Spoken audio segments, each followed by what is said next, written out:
Welcome to the Prophecy Club, where we study and research Bible prophecy. Tonight's topic is Secrets of the Illuminati. Well, you're in for a treat because you're about to start understanding prophecy a lot better by understanding the history and the conspiracy that is pulling strings behind the scenes. Our speaker has spent 37 years researching the Illuminati. He's one of the world's leading authorities on Professor Carroll Quigley, which is President Clinton's mentor. He'll present new information to help us better understand this world conspiracy. He's going to talk on things like the Federal Reserve, which is neither federal and has doubtful reserves. The Rhodes Scholar, which we are led to believe is a wonderful academic achievement, and what they're really doing is quite evil. The Jesuits, the Lucis Trust, the Masons, Skull and Bones, Rosicrucians, Trilateral Commission, Council on Foreign Relations, the Bilderbergers, and a whole lot more.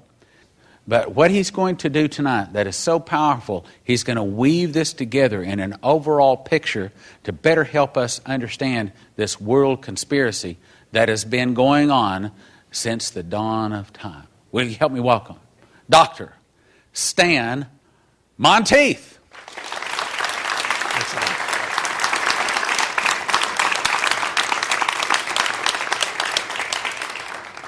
One of the leading occult philosophers of all time was a man named Manly P. Hall. And in his classic book, The Secret Teachings of All Ages, he said that you can trace the history and the presence of the occult organizations throughout history by simply looking at pictures or looking at books or looking at woodcuts or looking at architecture, because they use logos, they use symbols. Their presence is very obvious to those within the inside. But tragically, most people, the average individual, has no knowledge of the presence of these dark and sinister spiritual forces. Now, I want to convince you of three things. The first is that an understanding of the forces that have shaped the events of the 20th century is predicated not upon facts to be learned, but rather upon secrets to be discovered. The second is that men and women become accomplices to those evils they fail to oppose. And third, that the price that men and women pay for their apathy and indifference to public affairs is they are ruled by evil men. And I'd like to suggest today that we truly are ruled by evil men. Now, you'll be able to better understand the background of the history I'm about to tell you by reviewing three poems. The first was written by Albert Lord Tennyson in 1842. The second was written by Rudyard Kipling in 1902. And the third poem was written by James Russell Lowell in the 1840s or 1850s. Now, the first two poems and their significance are known to those people who work behind the scenes, but not to the average individual. When we talk about Tennyson, most people remember his wonderful poem, The Charge of the Light Brigade. Cannons to the right of them, cannons to the left of them, cannons before them volleyed and thundered, stormed by shot and shell, bravely they rode and well. Into the jaws of death, into the gates of hell, rode the 600. But the poem that shaped the events of the 20th century was called Locksley Hall. Now, in my Encyclopedia Americana, they have a full page about a poem nobody ever heard of. But believe me, the people on the inside, those people who understand the unfolding of world events and are making them happen, understand the significance of this poem. And this is what Lord Tennyson wrote, what Alfred Lord Tennyson wrote. For I dipped into the future, far as any eye could see, saw a vision of the world and all the wonders that would be, heard the heavens filled with shouting and there rained a ghastly dew of the nation's airy navies grappling in the central blue, till the war drum throbbed no longer and the battle flags were furled in the Parliament of Man, the Federation of the World. And that's what it was about. This idea of the Parliament of Man, the Federation of the World, the establishment of a world government. Now, the ideas that Tennyson put forward in this poem captured the imagination of subsequent generations of people. One of them, of course, was a professor who would be teaching at Oxford University in 1870. His name was Professor John Ruskin. And, of course, this professor was a disciple of Plato, an avowed communist and socialist, and he thought this was a wonderful idea, and he passed this information on to many of his students. Students then were shaped the events that would occur in the early part of this century. Another man was a gentleman named Edward Bellamy. And Edward Bellamy wrote a book that was published in 1888 entitled Looking Backward. Now, this was a fascinating book because it was no sooner published than Bellamy clubs sprang up all over Great Britain and all over the United States, pushing the socialist utopia that he described. And basically, this is a story of an Englishman who fell asleep in 1888, I guess it was, and slept until the year 2000. He took a sedative. It was very effective. He woke up in the year 2000, and he described what the world would be like in that world that we are approaching, and approaching very, very rapidly. And he commented at that time that an American credit card will be just as good in Europe as gold once was. Now, remember, this was written 111 years ago today, at the present time. 111 years ago, Bellamy knew what the future held. Could you imagine people, even at the turn of the century or in the 50s, saying an American credit card will be just as good in Europe as gold once was? He described what had happened is that the corporations kept getting bigger and bigger and bigger, and the corporations began absorbing other corporations until there was just a great trust that ruled everything. The great trust and government, the great corporation and the government controlled everything and provided for every person from the cradle to the grave, and everybody was just so very, very happy. A wonderful utopian view of history. And of course, what Edward Bellamy wrote is, "For I dipped into the future far as any eye could see, saw a vision of the world and all the wonder there would be, till the war drum throbbed no longer and the battle flags were furled in the Parliament of Man and the Federation of the World." It was just 5 years after Bellamy wrote that when Andrew Carnegie published his book, Triumphant Democracy. Now, those of you who are victims of a liberal education, as I was, probably look upon Andrew Carnegie as a robber baron. But actually, he took the vast fortune that he'd accumulated when he sold U.S. Steel to J.P. Morgan, and he invested that in foundations and endowments which were to bear his name, to convert America from a free into a socialist society. And so there won't be any question when we talk about socialism. Socialism is a sincere, benevolent, idealistic concept by which the government provides for everybody, from each according to their ability to each according to their need, and regulates the lives of people. But in truth, socialism has to have force. Somebody's got to be in charge. And what happens is you replace a free society with a feudal society because everybody is controlled by government. The government is controlled by politicians. Politicians are sold by those of great wealth. And you move from a society that evolved from England under the Magna Carta to these ideas of individual liberty and then were suddenly dramatically changed. They became America, this dream of people being free under God. We destroy that concept and we supplant it with this idea of an all-powerful government that regulates people from the cradle to the grave. And so it was that Andrew Carnegie, in his book, Triumphant Democracy, wrote, and just look at the part that's underlined, where he says, "The Parliament of Man and the Federation of the World have already been hailed by the poet, but these mean a step much further in advance of the proposed reunion of Britain and America." And so this whole idea was to begin to unite the world in pursuit of this dream of world government. 151 years after Alfred Lord Tennyson wrote the poem Locksley Hall, this editorial appeared on the pages of the Wall Street Journal. It's written by Arthur Schlesinger. It's entitled Bye Bye Woodrow. And it's the idea that at that time there was opposition to going into NAFTA and the World Trade Organization. There were a lot of Americans who wanted to maintain our sovereignty as a nation. They didn't want to relinquish our sovereignty to this world government. And at the very end of this, Schlesinger writes this: The world of law will not be attained by exhortation. Law requires enforcement. Let's not kid ourselves that we can have a new world order without paying for it with blood as well as with money. Maybe the cost of enforcements are too great. National interest, narrowly construed, may well be a safer rule. But let us recognize that we are surrendering a noble dream.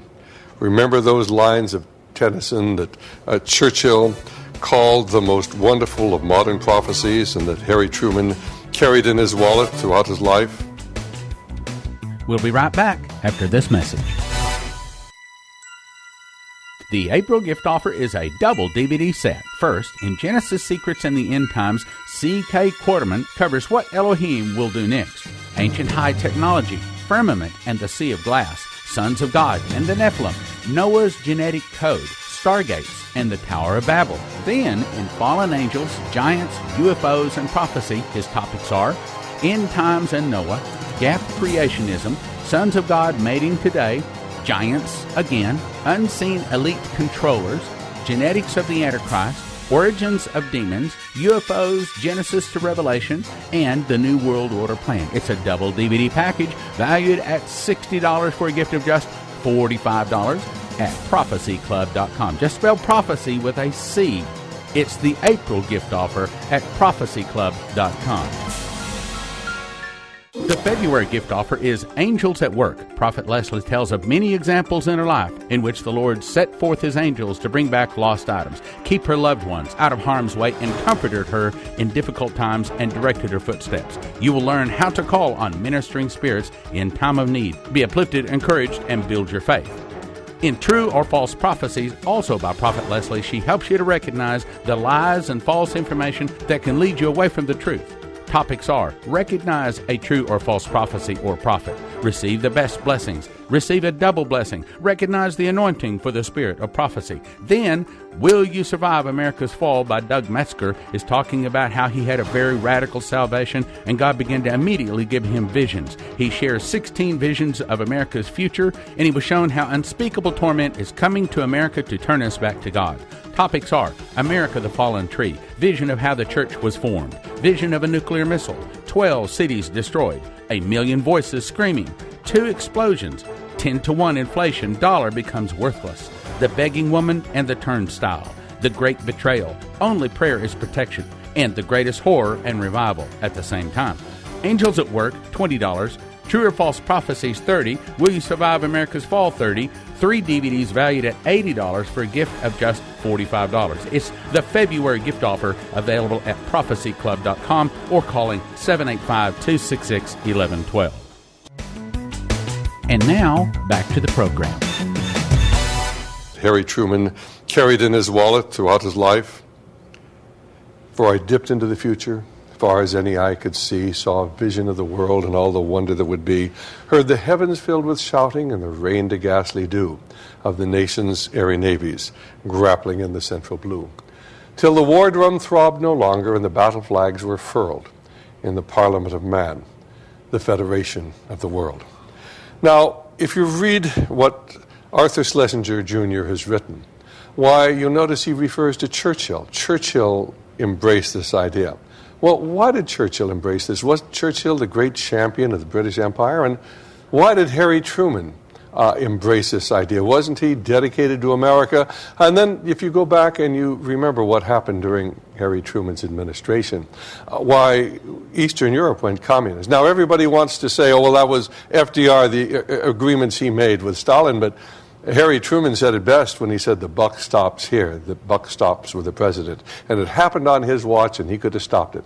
But under his watch, we turned Eastern Europe over to the communists at the end of the Second World War. And then, of course, we turned China over to the communists. And what most people have forgotten is how the communists happened to take China. Well, in 1948, 47, and 49, there was a policy in our State Department to do everything they could to undercut General Chiang Kai-shek, who led the nationalist government, and bring communism to power.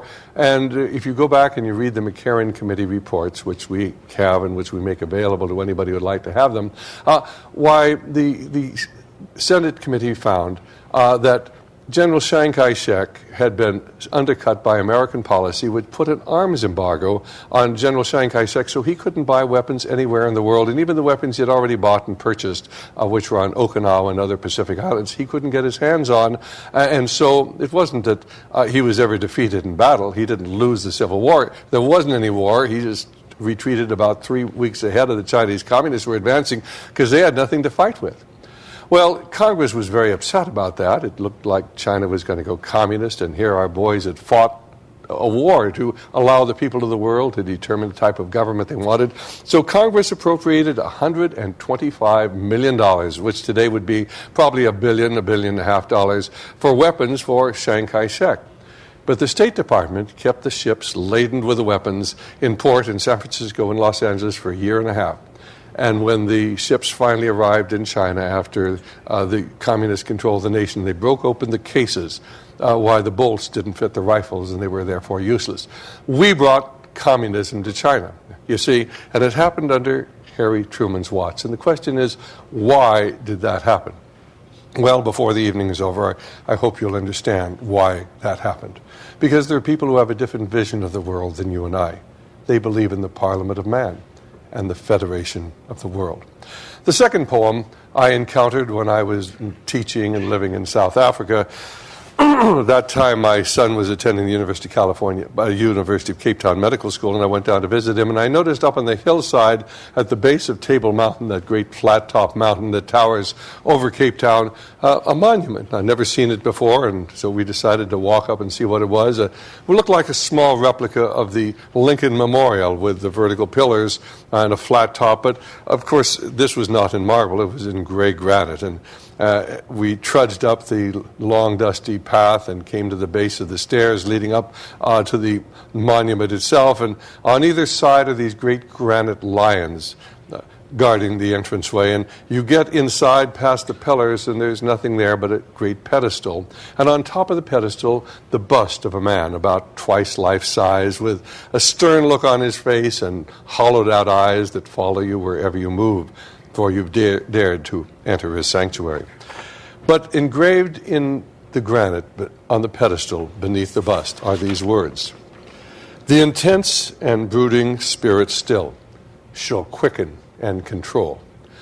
Living, he was the land, and dead, his soul shall be her soul." And, of course, you have to understand that that was the eulogy that was read at Cecil John Rhodes' funeral in 1902. It was written by Rudyard Kipling, his close friend and associate. And what most people do not understand is that to quicken is to come back to life after death. And Cecil Rhodes still lives on. His shadow hangs long over Africa and Europe. And the movement that he began dominates the country in which you live today. Because Cecil Rhodes had a dream of the Parliament of Man, the Federation of the World, of creating a secret society that would one day bring about a world government. And so he left his great fortune to two purposes. One was to the secret society, and the other was to something known as the Rhodes Scholarships. Now, it is not simply coincidence that our President Clinton, happens to be a Rhodes Scholar, that the Supreme Allied Commander of Europe, General Wesley Clark, happens to be a Rhodes Scholar, that the Deputy Secretary of State, Strobe Talbot, is a Rhodes Scholar. In fact, Rhodes Scholars are at every level of our government. They're working within our major banks, our industries. They're the presidents, not teaching at our colleges. They're the presidents of our colleges, because the men who were taken from the United States and from Europe and from the various British colonies and sent to Oxford for our Rhodes Scholarships are there indoctrinated in these ideas of world government, indoctrinated in the idea that we really need an elite to rule the world, because you common people are incapable of governing yourselves. And after 3 years there, as their faith in God is undermined and replaced with this belief in this new spirituality, they return to America. And, of course, they go into key positions. And if you want to get ahead in the world, maybe you'd like to become the president, one of the best places to go is to Oxford as a Rhodes Scholar. Now, the third poem was written by James Russell Lowell, describing that age-old controversy that has been with us since the dawn of mankind, that struggle between good and evil. And this is what James Russell Lowell wrote. Once to every man and nation comes the moment to decide, in that strife of truth with falsehood for the good or evil side. Then it is the brave man chooses, while the coward stands aside, until the multitudes make virtue of the faith they have denied. Though the cause of evil prospers, yet his truth alone is strong, though her portion be the scaffold, and upon the throne be wrong. But that scaffold sways the future, for in the dim unknown standeth God within the shadows, keeping watch above his own. And he's describing that struggle that began in the Garden of Eden and has been continuing ever since then, a struggle between truth and falsehood, between God and the forces of darkness. Now, to really understand what we're about to tell you this evening, I want to tell you a story. It's a murder mystery. It was the murder on the Orient Express, and that's a picture of the Orient Express, which a train which traveled across the continent of Europe for many generations, linking the mystery of the East with the rationalism of the West, went from Istanbul to Paris. And the story was written by Agatha Christie of the murder on the Orient Express. It was a wonderful story. It was eventually made into a movie with such people as Albert Finney as Inspector Poirot, Lauren Bacall, Ingrid Bergman, Jacqueline Bisset, Martin Balsam, Sean Connery, Anthony Perkins, Vanessa Redgrave, and Richard Widmark as Mr. Ratchet. Truly a cast that most directors or producers would die for. And it starts in Istanbul as the train is being boarded, and it's interesting that most of the people getting onto the train are either English or Americans. Unusual to see so many Americans boarding a train in Istanbul. Monsieur Poirot is a world-famous Belgian detective. He's world-famous because he's a character in many of Agatha Christie's mystery stories, and he always solves the mystery. Well, as the story begins, why the train is beginning to move westward, and Mr. Ratchet, played by Richard Widmark, and he's truly a despicable man. To meet him, obviously, is to come to dislike him. He engages Mr. Poirot in conversation, and he says to Monsieur Poirot, I believe my life is in danger. I'd like to have you guard my life on the train. I'll give you $5,000. And Monsieur Poirot said, I am not the bodyguard. I'm a detective, world-famous detective, not interested in $10,000, $15,000. I'm not interested. The train goes into a tunnel, the screen goes black, and suddenly, as the train emerges, why, Mr. Ratchet is gone. But that very evening, Mr. Ratchet is murdered. He's obviously overdosed. He is stabbed 12 times. And Monsieur Poirot is engaged by the president of the line that controls the Orient Express to solve the murder so it won't in any way reflect on the train. After all, it's pretty bad for business if people are murdered on your train. And so Monsieur Poirot goes into the murder scene and he finds clues. I mean, there are all sorts of clues there. And his comment is, there are too many clues here. There are too many clues. And in some respects, that's what we really see as we look at what's going on in America today. There are too many things happening. There are too many clues. There are too many causes of what's going on. There's something known as cognitive disassociation or cognitive dissonance. And it's a concept that if you feed too many ideas into people's minds, they can't think effectively. They did this with Pavlovian dogs. Years ago, they would train them to salivate in response to a buzzer. And, of course, they sound the buzzer, the dog would salivate. Then they'd train him to salivate in response to a bell, and he would salivate. And then they'd train him to salivate in response to perhaps a bong or something of the sort, or scratching. And then they'd do them all together, and he couldn't think, because our minds can only accept so many things going on at one time, and the dog would go over and curl up in the corner of the cage and do nothing. And you have to understand, in many respects, this is what's happening to the American people. We face so many problems today. We face the problem of unrestricted abortion, increasingly militant homosexuality, where children are being taught in kindergarten that homosexuality is perfectly normal. Increasing crimes, where a court system that seems to be much more concerned about the criminal than the victim. A drug epidemic, that no matter what we do, it keeps getting worse.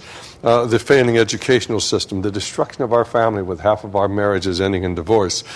We find the loss of patriotism. We find new diseases, HIV disease and Legionnaire's disease and virus, and then we find new mycoplasma infections and all sorts of new diseases, many of them drug-resistant. We don't know what to do with them. We find ever-increasing government control over our lives and increasing persecution of Christians, not only in other countries, but even here in the United States, where if you were to go to a teacher were to go to a student and say, well, you might be homosexual, try it, you might like it, that would be all right, but if you were to say, God loves you, why, that teacher would lose their job, and there's something wrong with the picture.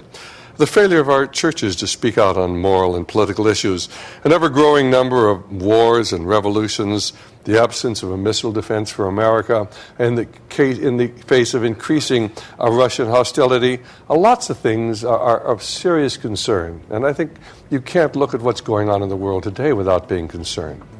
So who's really responsible for the things that are happening in America today? And there are many, many people who suggest that behind everything going on are the bankers. Because after all, when we have wars, the bankers make money. When we have inflation, the bankers make money. When we have a recession, the bankers take your home and your farms, and the bankers make money. And there's a great deal of evidence to suggest that this is not something new, but this has been going on for literally centuries. And so one of my favorite books is written by Thomas Jefferson. It's called The Master Thoughts of Thomas Jefferson. The book was actually published in 1909, but it describes something that Thomas Jefferson wrote almost 200 years ago. Now from the Prophecy Club, some exciting opportunities for you. The April gift offer is a double DVD set. First, in Genesis Secrets and the End Times, C.K. Quarterman covers what Elohim will do next. Ancient high technology, firmament and the sea of glass, sons of God and the Nephilim, Noah's genetic code, stargates, and the Tower of Babel. Then, in fallen angels, giants, UFOs, and prophecy, his topics are End Times and Noah, Gap Creationism, Sons of God Mating Today, Giants again, Unseen Elite Controllers, Genetics of the Antichrist, Origins of Demons, UFOs, Genesis to Revelation, and the New World Order Plan. It's a double DVD package valued at $60 for a gift of just $45 at prophecyclub.com. Just spell prophecy with a C. It's the April gift offer at prophecyclub.com. God is speaking to Augusto Perez with angel visits audibly and has given him 44 dreams and visions, showing him some amazing things about the future of America and the world. In End of Times, his topics are the Great Shaking, the coming famine, the double portion outpouring, the coming attack on the U.S., the Great Darkness, the super devaluation of the dollar, and how God will protect his own. In 1991, Leslie and I went on a 2-week archaeological tour with Ron Wyatt. We walked all over Noah's Ark, brought back a piece of it, and we made it into a new DVD called Noah's Ark Confirms the Bible. Topics are, what is gopher wood? Pictures of Noah's Ark, the core drill, the lab test, radar scans. Turkey recognizes this Noah's Ark. Drogue anchor stones. Noah's Ark Confirms the Bible, $20. DVD End of Times gift of $30. Get both for a gift of just $35. You want to order the January gift offer, go online to prophecyclub.com or call 785-266-1112. I invite you to order my brand new DVD, Stargates, Wormholes, and the Bottomless Pit. Have 10,000 scientists from 100 countries recreated an Egyptian Stargater wormhole? Was the idea for movies such as Contact, Hellboy, and Stargate SG-1 birthed from their plan to build a modern Stargate? Is their stated goal to recreate the Big Bang, the moment of creation, really a cover story for something more sinister? Will the 17-mile circular Large Hadron Collider, built 574 feet underneath Switzerland and France, open a door to another world? Some scientists fear it could easily open a wormhole or create a black hole and destroy this planet. Is it what fulfills the prophecy that the beast shall ascend out of the bottomless pit?